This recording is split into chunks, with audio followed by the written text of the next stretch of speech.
Tata cara ibadah new normal Gereja Betani Kemah Pemulihan Madiun. Yang pertama, terkait ketentuan jumlah kuota jemaat oleh pemerintah, maka semua jemaat diharap untuk mendaftar terlebih dahulu.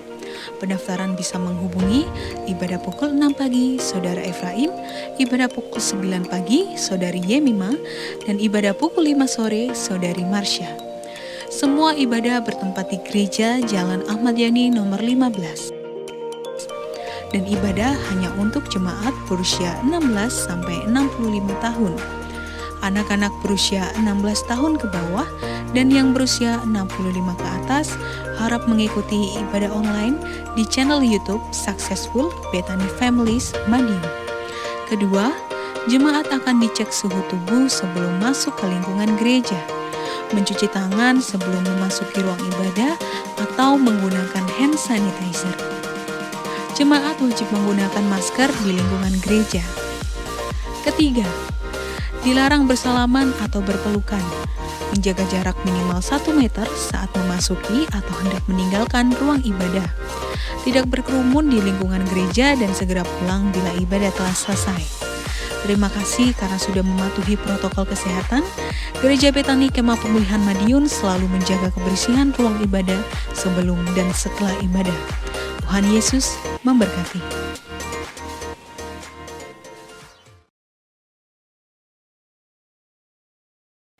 Shalom kekasih Tuhan.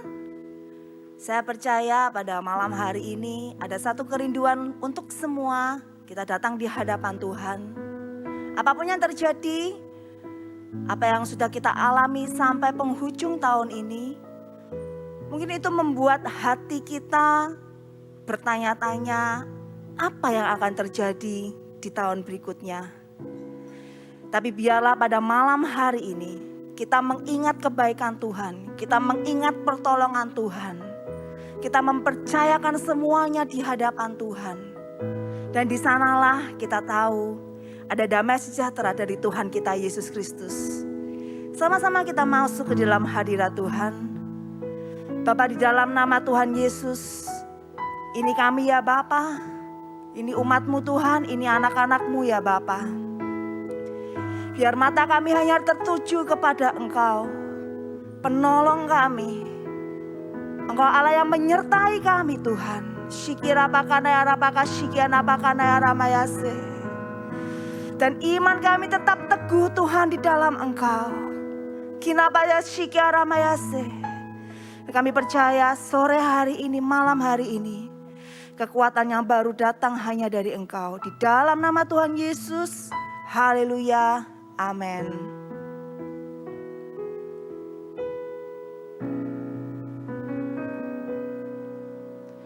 Hatiku tenang berada dekat-Mu.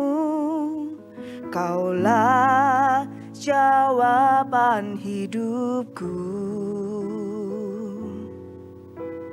Hatiku tenang berada dekat-Mu, Kau yang pelihara hidupku.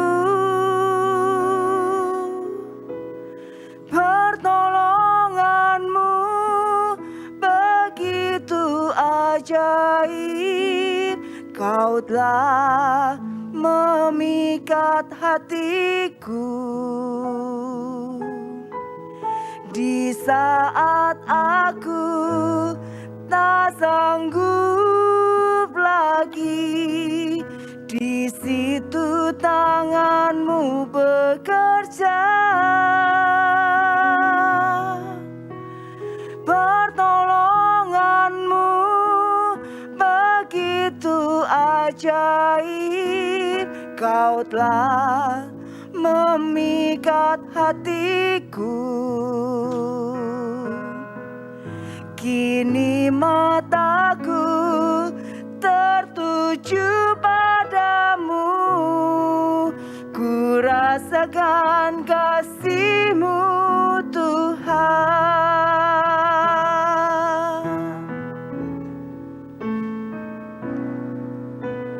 Hatiku tenang berada dekatmu.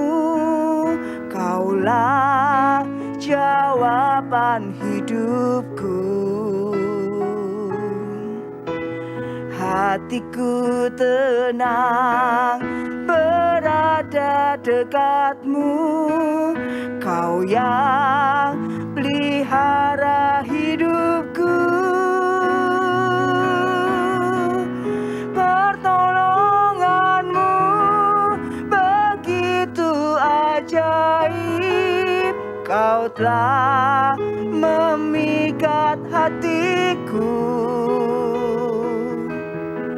Di saat aku tak sanggup lagi, di situ tanganmu bekerja. Pertolonganmu begitu ajaib.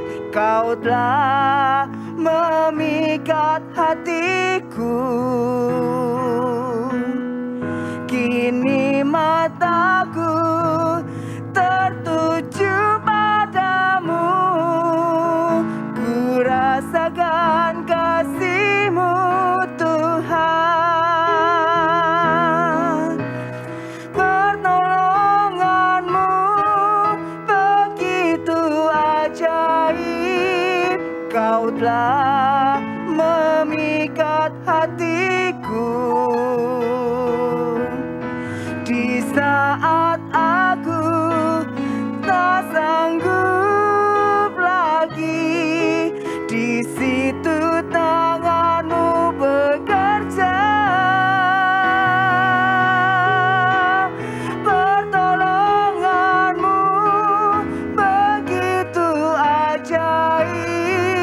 Kau telah memikat hatiku.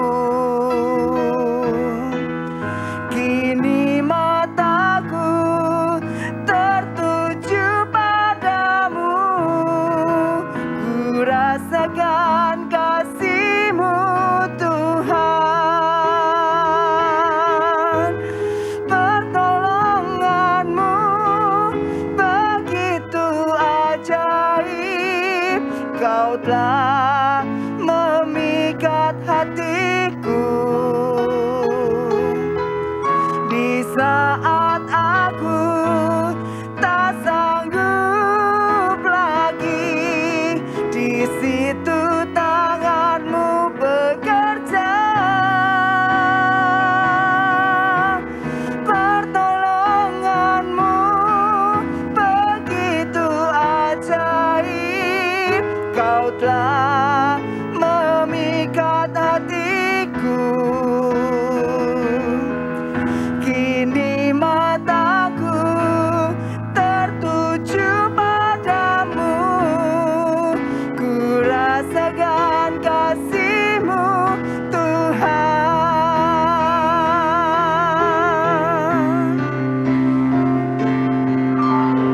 Pertolongan-Mu begitu ajaib. Kau telah memikat hatiku. Di saat aku tak sanggup lagi, di situ tangan-Mu bekerja. Pertolongan-Mu begitu ajaib. Kau telah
percaya, kami percaya, kami percaya Bapa, Kau penyelamat kami. Haleluya. Kau yang ubahkan dalam salah yang tak mungkin Kau ubahkan. Kau bekerja, kita masih kena layar-layarmu. Haleluya, haleluya, haleluya, siaran-layarmu. Haleluya, kita masih kena layar-layarmu. Kita baba-baba kena layar-layarmu, siaran-layarmu, siaran-layarmu. Kau tahu Bapa, dalam hati kami, Kau yang kami perlukan. Mata kami tertuju, harap kami padamu. Ya Rabbi, sikira baba-baba kena layar-layarmu, sikira layar-layarmu, sikira baba-baba kena layar-layarmu, sikira layar-layarmu. Haleluya, haleluya. Ya masih kena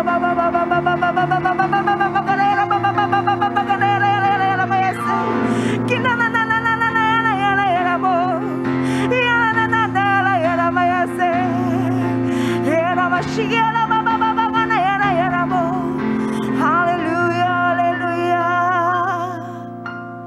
haleluya. Sebab janji-Mu tak pernah kami kecewa. Buat siap janji-Mu,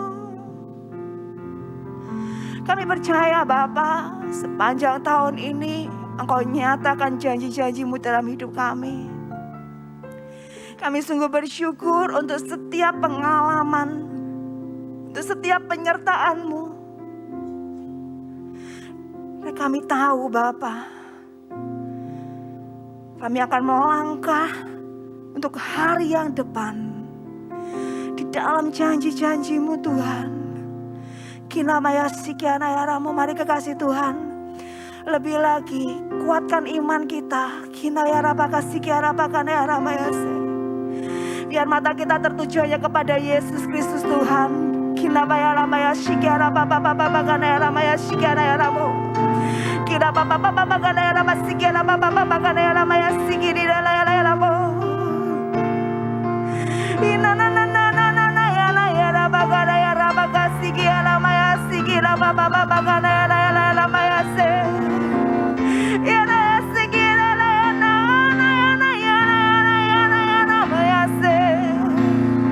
Allah yang hidup, Allah yang kuasa.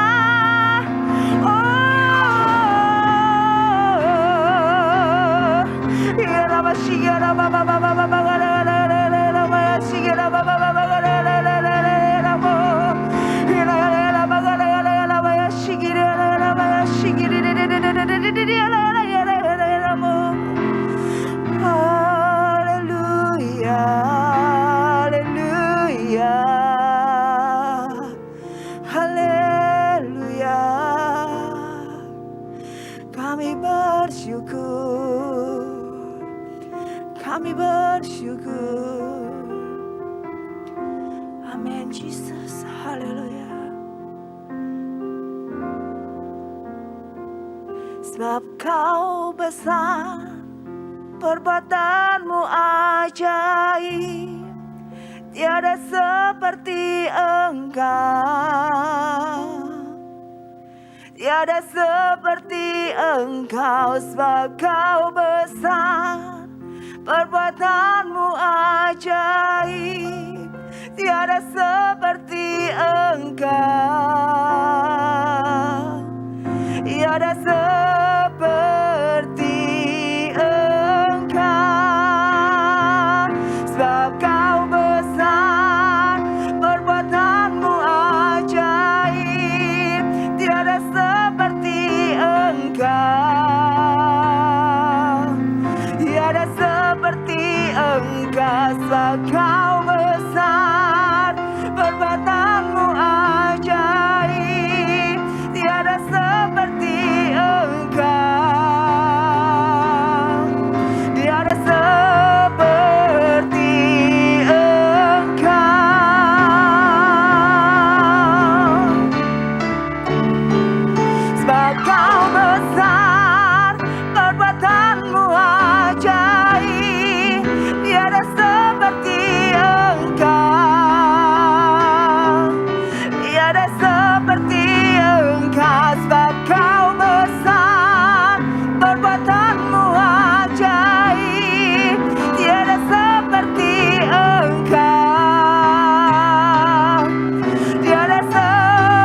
Bapak Ibu sekalian, apa kabar hari ini?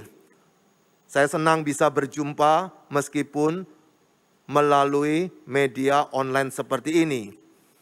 Namun demikian, apapun persoalan kita, belajarlah bahwa Alkitab berkata, hati gembira adalah obat yang manjur, tapi semangat yang patah mengeringkan tulang. Hari ini kita bersama-sama akan merenungkan tentang tema yang menarik dari Betani di tempat ini, yaitu tentang hadiratnya memulihkan keluarga. Pada waktu kita berbicara tentang hadiratnya memulihkan keluarga, apakah Tuhan itu tidak maha hadir? Maha hadir bukan, tetapi persoalannya kehadirannya tidak bisa dinikmati oleh setiap orang. Apalagi kalau orang itu menyimpan dosa. Maka dari itu, tiap bangun pagi, tiap kita jatuh dalam dosa, cepat-cepat mengakui dosa kita. Kenapa? Yang membuat kita tidak bisa menikmati hadirat Tuhan, bukannya dari posisi Tuhan, tetapi dari posisi kita. Pernah nggak kita mendengar orang yang suka berkata, atau orang yang hobi suka berkata seperti ini, tolong doakan saya. Dia hobinya titip doa. Kenapa bisa seperti itu? Kalau kita tahu Allah itu maha hadir, dimanapun kita berada, baik itu di puncak gunung maupun di laut yang paling dalam, Allah pasti hadir. Tapi mengapa ada banyak orang suka berkata, tolong doakan saya. Saya tidak melarang orang didoakan. Banyak sekali hamba-hamba Tuhan, jemaat Tuhan yang mendoakan saya secara pribadi. Tetapi yang saya katakan adalah hobi. Hobinya apa? Suka titip doa.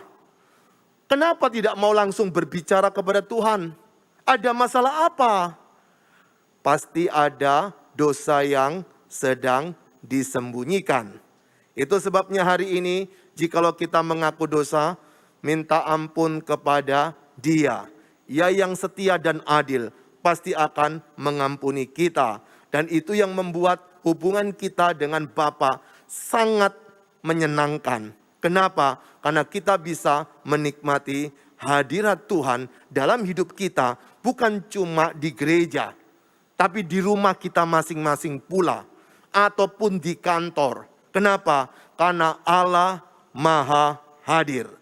Saat ini kita merenungkan satu bagian firman Tuhan tentang Yesus pemulih keluarga. Hadiratnya yaitu kehadiran Yesus yang akan memulihkan keluarga. Mengapa kita perlu percaya kepada Yesus itu akan memulihkan keluarga? Kita akan membaca dari satu bagian firman Tuhan, yaitu Roma pasal yang ke-10 di ayat yang ke-9. Silakan dibuka Alkitabnya. Saya tunggu Bapak Ibu Saudara sekalian buka Alkitabnya. Bisa pula ditandai di situ. Nah, di layar video ini juga muncul. Roma 10 ayat yang ke-9 berkata sebagai berikut. Sebab jika kamu mengaku dengan mulutmu bahwa Yesus adalah Tuhan dan percaya dalam hatimu bahwa Allah telah membangkitkan Dia dari antara orang mati, maka apa? Kamu akan diselamatkan. Namun demikian, banyak sekali orang yang salah mengerti tentang persoalan ayat ini. Kenapa? Karena di awal dikatakan seperti ini. Jika kamu mengaku dengan mulutmu, atau ada perkataan, dan percaya dalam hatimu, lalu otomatis maka kamu akan diselamatkan. Seakan-akan kita bisa selamat karena perjuangan kita. Kita bisa selamat karena usaha kita. Apalagi jika kita melihat di ayat yang ke-13-nya dikatakan seperti ini. Sebab barang siapa yang berseru kepada nama Tuhan akan diselamatkan. Jadi kalau kita mengambil ayat ini sepotong demi sepotong, seakan-akan berseru sudah beres. Itu sebabnya berapa banyak dari kita meskipun pelayanannya bagus, suka beribadah, lalu kena apa? rumah tangga tidak bisa harmonis? Karena dipikirnya kalau ada masalah tinggal berseru. Pada waktu ada orang tidak percaya Tuhan tinggal percaya. Seakan-akan keselamatan itu adalah hasil usaha kita. Tapi kalau kita ingin memahami ini perlu lihat di pasal sebelumnya. Yaitu contoh pasal ketiga. Bahwa karena kasih karunia kamu diselamatkan dengan cuma-cuma. Bukan hasil usaha kita. Tapi itu betul-betul karena anugerah Allah untuk menolong kita. Lalu kenapa muncul di dalam Roma pasal 10 ayat yang ke-9 dan ayat yang ke-13. Di bagian ini sedang menjelaskan jemaat Tuhan sedang menghadapi persoalan hidup. Dalam hal ini aniaya, ada intimidasi. Bagaimana kita tahu bahwa dia adalah seseorang anak Tuhan? Maka di pasal 10 ayat yang ke-9 tadi, sebab jika kamu mengaku dengan mulutmu bahwa Yesus adalah Tuhan dan percaya dalam hatimu bahwa Allah telah membangkitkan dia dari antara orang mati, maka kamu akan diselamatkan. Ayat ini muncul untuk memberikan kekuatan, memberikan peneguhan kepada umat-umat Tuhan pada waktu itu yang sedang ditulis di dalam kitab ini sedang menghadapi aniaya. Apa buktinya? Dia seorang Kristen. Itu yang membuat Roma 10 ayat yang ke-9 ini muncul. Melalui bagian ini kita akan merenungkan siapakah Yesus itu. Sehingga kita bisa memikirkan mengapa Yesus itu adalah pemulih untuk keluarga. Yesus itu yang menjadi penasihat bagi keluarga. Siapakah Yesus itu? Apakah dia sanggup untuk memulihkan keluarga kita? Apakah dia sanggup untuk mengharmoniskan keluarga kita? Kita seringkali percaya kepada Yesus bisa menyembuhkan penyakit kanker. Tapi jarang orang percaya bahwa Yesus pun bisa membatalkan sebuah rencana perceraian. Kenapa Yesus dihubung-hubungkan dengan penyakit saja? Tapi kenapa tidak percaya kepada Yesus bahwasanya dia pun bisa mengharmoniskan keluarga kita masing-masing? Di dalam cerita ini kita menemukan 3 hal. Mengapa kita perlu percaya bahwa Yesus itu bisa memulihkan keluarga kita? Yang pertama, karena Yesus itu Tuhan. Perhatikan ayat itu berkata, sebab jika kamu mengaku dengan mulutmu bahwa Yesus adalah Tuhan. Saat orang mengaku dengan mulut, itu tandanya berarti dia ingin menunjukkan kepada pihak lain bahwa Tuhannya yang dia sembah itu sangat jelas. Bukan Tuhan yang tidak jelas. Sehingga pada waktu dia mengaku dengan mulutmu, mengaku dengan mulut kita bahwa Yesus adalah Tuhan, itu adalah proklamasi kita bahwasanya kita punya Tuhan sangat jelas sekali. Di luar sana saudara, banyak orang suka menghina Yesus, suka menjelekkan, suka mencaci maki. Tapi saya heran, kalau memang tidak suka dengan Yesus, kenapa terus dipikirkan? Kalau memang tidak suka, lupakan kan? Tapi kenapa suka dipikir? Karena nama ini nama penuh kuasa. Bukan cuma sekedar nama yang sederhana, tetapi nama yang sangat luar biasa. Dia adalah seorang penasihat. Kalau dalam Yesaya pasal 9 ayat yang kelima, dia adalah seorang penasihat. Dan di sisi lain, kalau di dalam Alkitab bahasa Indonesia dijelaskan 4 hal, bisa menjadi 5 hal, karena penasihat ajaib itu bisa dipisah. Dikatakan di situ, disebutkan penasihat ajaib. Siapakah Yesus itu? Allah yang perkasa. Siapakah Yesus itu? Bapa yang kekal. Siapakah Yesus itu? Raja damai. Kita kembali lagi kepada Roma pasal 10 tadi ayat yang ke-9. Di dalam Roma pasal 10 tadi, ketika orang suka menghina Yesus, sesungguhnya dia sedang benci tapi rindu. Nah, kita tahu hari ini bahwa siapakah Yesus itu? Yesus adalah Tuhan. Dia bukan Tuan, tapi Tuhan. Kalau dia adalah Tuhan, mengapa kita tidak begitu percaya karyanya bisa memulihkan keluarga kita masing-masing? Kalau memang kita percaya Yesus adalah Tuhan, kenapa kita ragu-ragu ketika kita menghadapi persoalan tidak mau datang kepada Tuhan? Kalau Yesus adalah Tuhan, berarti dia adalah pencipta saya dan pencipta saudara. Dia adalah Tuhan, itu berarti dia tahu sekali kelemahan kita. Dia tahu sekali persoalan kita. Karena dia Tuhan, dia bisa berbuat apa saja di luar kemampuan pikiran saya dan saudara. Hari ini saya tidak tahu apa persoalan yang ada di dalam diri saudara masing-masing. Tapi jikalau hari ini engkau berpikir sudah menjadi seorang Kristen, tapi engkau tidak bisa menikmati ketuhanan Yesus, maka malam hari ini buka hatimu, undang Yesus menjadi bagian dari hidupmu, yaitu menjadikan Yesus sebagai Tuhan dan Juru Selamat Anda secara pribadi. Kalau kita tidak memiliki Yesus sebagai Tuhan dan Juru Selamat secara pribadi, maka kita akan sulit sekali untuk mengaku Yesus Tuhan. Dan semua yang kita kerjakan ini adalah karena kasih karunia. Jadi kalau malam hari ini Roh Kudus bekerja dalam hatimu, bukalah hatimu, undang dia, akui dosa-dosamu. Hari ini juga kita bisa menerima Yesus itu Tuhan. Jangan berpikir bahwa kita bisa berkata Yesus itu Tuhan seenak kita masing-masing. Mungkin ngomong bisa, tetapi ingat, belum tentu dia menghadirkan Tuhan di dalam hidupnya. Tidak semua orang bisa berteriak-teriak Yesus itu Tuhan. Maka pada waktu Paulus berkata, mengucap syukurlah senantiasa, bukan cuma berbicara bahwa sakit lalu sembuh kita bersyukur. Itu tidak salah.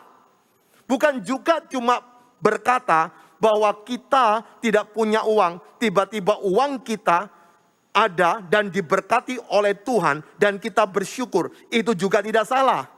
Tetapi ada perkataan dari Paulus, mengucap syukurlah senantiasa. Mengucap syukurlah dalam segala hal. Siapa yang bisa? Tapi kenapa ada kata mengucap syukur di situ? Karena tujuannya adalah untuk menyadarkan kita, apapun keadaanmu, bagaimanapun juga keadaanmu hari ini, tapi jikalau engkau memiliki Yesus, itu adalah Tuhan Anda, maka bersyukurlah. Kenapa bersyukur? Karena tidak semua orang bisa melakukan seperti itu. Berapa banyak orang berjuang untuk bisa menikmati Tuhan. Tapi mengapa dia tidak bisa menikmati? Kuncinya di mana? Kasih karunia. Kalau hari ini kau sudah menikmati kasih karunia itu, bersyukurlah senantiasa. Dan ketika engkau sudah menikmati kasih karunia itu, jangan gampang cengeng ketika menghadapi masalah. Masalah tetap akan ada.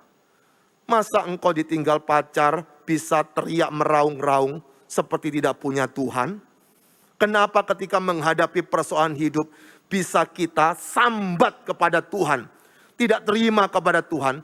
Jangan-jangan kau tidak bisa menikmati Yesus yang adalah Tuhan saya dan saudara? Yesus itu Tuhan, bukan kita yang mengangkatnya menjadi Tuhan. Yesus itu Tuhan, karena dia adalah Allah yang sejati, yang turun ke dalam dunia pada peristiwa Natal. Sebentar lagi kita akan bersama-sama merayakan Natal dengan saudara-saudara seiman kita di seluruh dunia. Lalu nanti ada yang berkata, masa Yesus lahir tanggal 25 Desember Pak?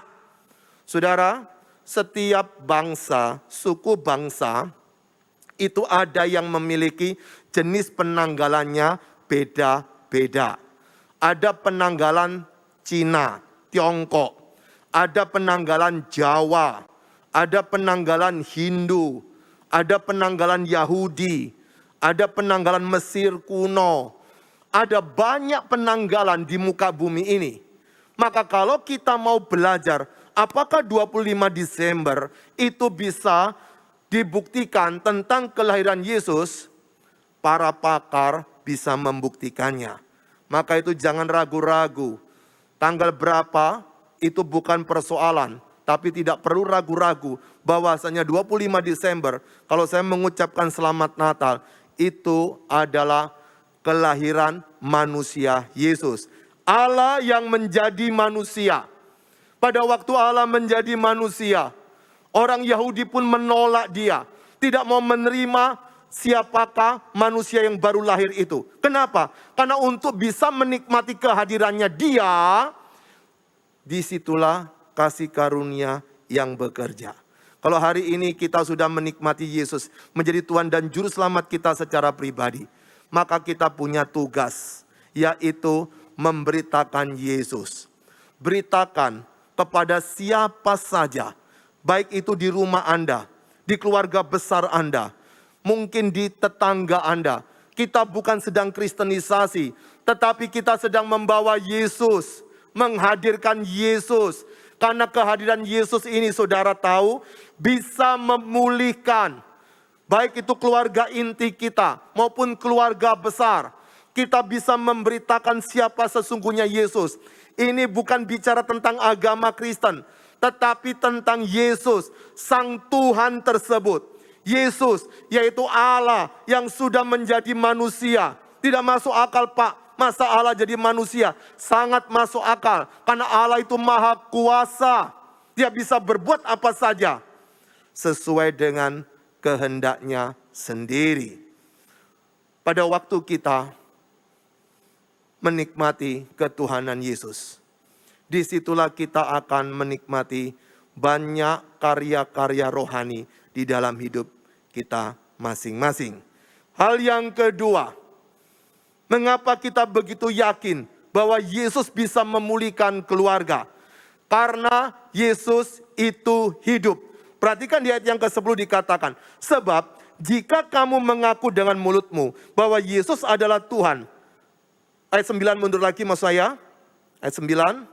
Sebab jika kamu mengaku dengan mulutmu bahwa Yesus adalah Tuhan dan percaya dalam hatimu bahwa Allah telah membangkitkan dia dari antara orang mati. Yang kedua, Yesus itu tidak mati selamanya, tapi pada hari ketiga dia bangkit. Apakah Anda bisa percaya? Tidak semua orang bisa percaya. Karena ada yang berkata bahwa yang mati itu bukan Yesus, tapi digantikan oleh muridnya atau orang lain. Lalu ada yang berkata Yesus tidak pernah bangkit. Maka bagaimana kita bisa menikmati Yesus itu hidup? Syarat pertama adalah kita mengakui Yesus itu Tuhan. Bagaimana kita bisa menikmati Yesus itu Tuhan? Karena kasih karunia. Kalau hari ini saudara sudah menikmati kasih karunia tersebut, bersyukurlah. Tidak semua orang bisa menikmati itu. Dan pada waktu kita sudah menikmati Yesus itu Tuhan, sesungguhnya hidup kita harus berubah. Kenapa berubah? Karena Yesus tidak mati. Yesus itu hidup. Kalau Yesus hidup, itu berarti Tuhan kita bukan berhala. Tuhan kita bukan benda mati. Pada waktu engkau datang ke Tuhan Yesus, tidak perlu berteriak-teriak, berdoa di dalam hati pun Tuhan Yesus bisa mendengarkan suara kita. Mengapa? Karena Tuhan kita hidup. Kalau Tuhan hidup, dia bisa berkarya, dia bisa bekerja, dia bisa lakukan banyak hal. Pada waktu Tuhan itu hidup, dia tahu apa yang sedang terjadi dalam hidup kita. Kalau kita percaya Yesus itu hidup, dia tidak mati, berarti dia penuh kuasa. Dari mati dia bangkit. Pada waktu dia bangkit, dia bisa bekerja luar biasa. Karena sesungguhnya dia adalah Allah yang turun jadi manusia. Yesus itu hidup. Itu menunjukkan ada harapan dalam hidup kita untuk menyelesaikan banyak persoalan. Karena Yesus itu hidup, Tidak ada yang mustahil bagi Dia untuk berkarya bagi kita. Karena Yesus itu hidup. Dia bisa memulihkan keluarga kita. Karena Yesus itu hidup.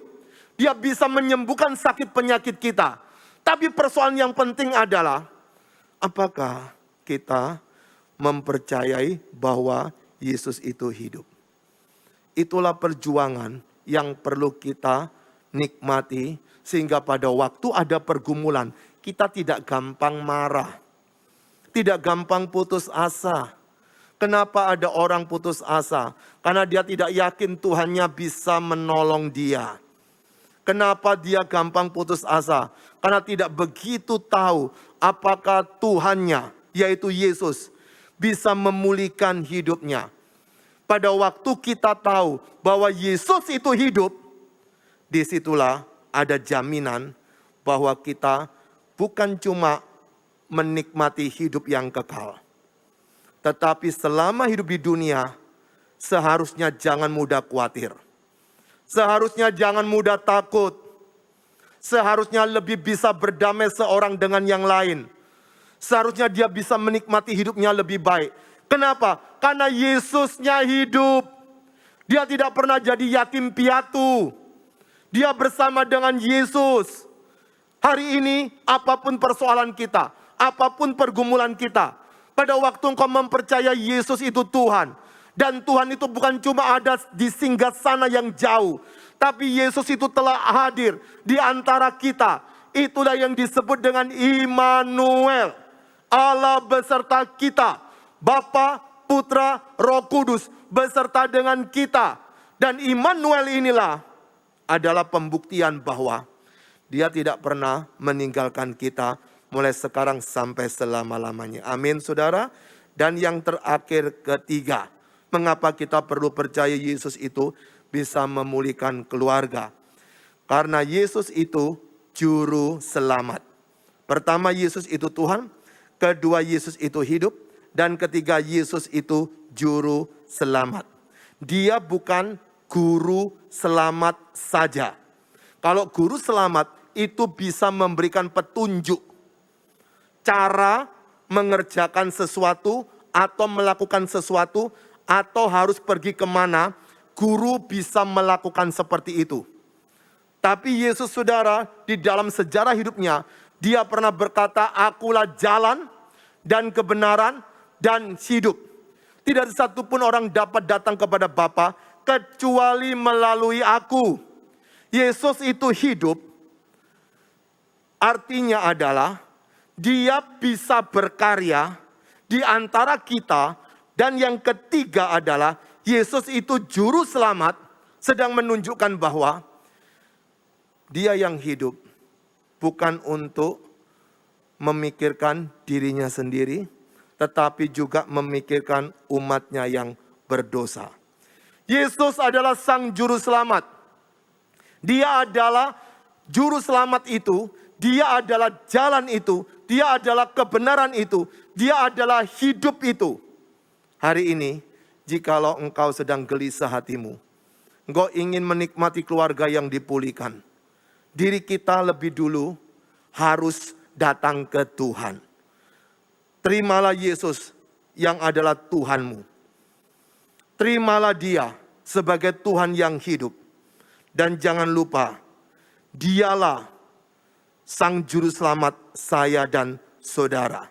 Pada waktu kita bisa menikmati siapakah Yesus itu, itulah adalah jaminan bagi kita untuk bisa mendapatkan jalan keluar. Dalam hal ini adalah pemulihan keluarga. Saya tidak tahu masalah apa yang sedang terjadi dalam hidup kita masing-masing. Ayo saudara, datanglah kepada Tuhan hari ini. Yang belum memiliki Yesus, buka hatimu, undang Yesus. Ini bukan bicara tentang agama Kristen. Agama Kristen tidak bisa membawa orang ke surga, tapi Yesus yang bisa. Agama Kristen tidak bisa memulihkan keluarga, tapi Yesus yang bisa. Agama Kristen tidak bisa jadi jaminan untuk hidup bahagia, tapi Yesus yang sanggup. Dia sanggup. Kalau Yesus memang sanggup, kenapa kita tidak mau datang kepada Yesus? Pada waktu hari ini engkau sudah memiliki Yesus. Sekarang tunjukkan kepada teman-temanmu, melalui keluargamu, melalui orang-orang di gereja atau di lingkungan di sekolah Anda masing-masing. Tunjukkan kepada mereka bahwa engkau punya Tuhan. Tuhannya hidup. Dan bukan cuma hidup, tapi dia adalah juru selamat. Tugas kita adalah woro-woro. Tugas kita adalah mengabarkan. Apa yang mereka ambil, keputusan apapun juga, itu adalah keputusan pribadi mereka. Tak perlu kita memaksa orang untuk jumpa Yesus. Tetapi berdoalah dia untuk orang itu. Supaya Roh Kudus bekerja pada dirinya. Yesus akan memulihkan keluarga. Karena Yesus, dia penuh kuasa. Mari kita tunduk kepala.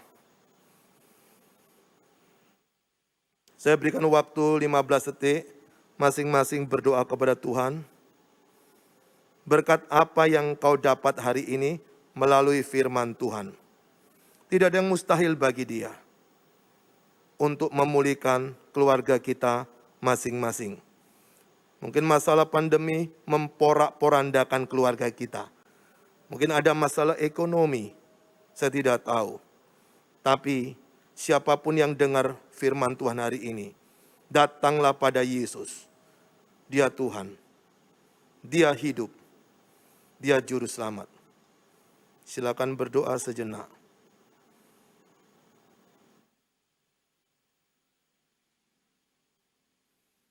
Allah Tritunggal yang kami kenal dalam nama Tuhan Yesus, dengan kekuatan dari Roh Kudus, berikan kekuatan kepada umat-Mu yang mendengarkan khotbah ini, supaya mereka punya kekuatan baru, penghiburan baru hari ini. Berikan kekuatan kepada mereka yang belum memiliki Yesus, membuka hati mengundang Yesus menjadi Tuhan dan Juru Selamat secara pribadi.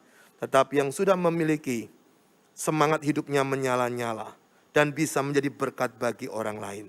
Di dalam nama Tuhan Yesus, kami sudah mengucap syukur dan berdoa. Haleluya. Mari yang percaya sama-sama katakan, amin. Tuhan Yesus memberkati. Penolongku hanyalah dirimu, penghiburku hanya Engkau Bapa-Ku, selalu menyertai hidupku.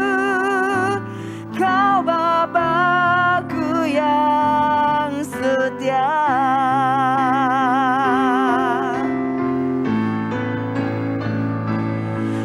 Penolongku hanyalah dirimu, penghiburku hanya Engkau Bapa-Ku, selalu menyertai diriku.